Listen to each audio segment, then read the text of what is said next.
భయ్యా సన్నీ యాదవ్ వీడు ఎప్పుడు వస్తాడా అని మన తెలుగు రాష్ట్రాల ప్రజలు వీడి ఫ్యాన్స్ తెగ ఎదురు చూస్తున్నారు. వీడి మీద లుక్అవుట్ నోటీసులు కూడా ఉన్నాయి. మనోడు ఎక్కడున్నా పట్టుకోవడం అయితే కన్ఫర్మ్. ఎప్పటికైనా మన దేశానికి రావాల్సిందే కదా. వీడు డైరెక్ట్గా మన దేశానికి రావాల్సింది పోయి మధ్యలో పాకిస్తాన్కి ఎందుకు వెళ్ళడం?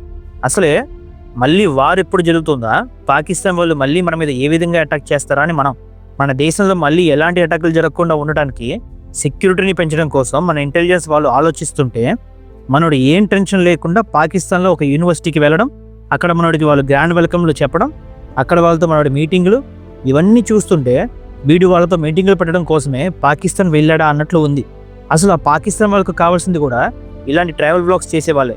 అసలు వీడి న్యూస్ చూస్తాడో లేదో కూడా అర్థం కావట్లేదు. మనకు బోర్డర్ టెన్షన్లే కాకుండా మన దేశం లోపల ఎన్ని టెన్షన్స్ ఉంటుంటే పాకిస్తాన్కి వెళ్ళాలని ఎలా అనిపించింది వీడికి? వీడు బెట్టింగ్ యాప్స్ ప్రమోట్ చేసినప్పుడే అర్థమైంది వీడు ఎంత మనీ మైండెడో అని.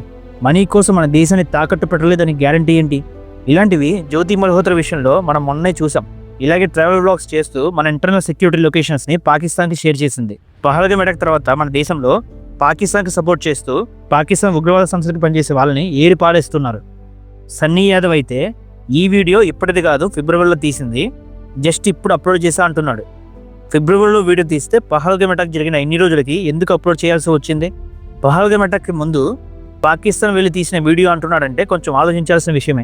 ప్రస్తుతం అయితే వీడిని ఎన్ఐఏ వాళ్ళు కంట్రోల్లోకి తీసుకున్నారు. వీడు మన నేషనల్ సెక్యూరిటీ విషయంలో జ్యోతి మల్హోత్రా లాగా తప్పు చేశాడో లేదో చూడాలి.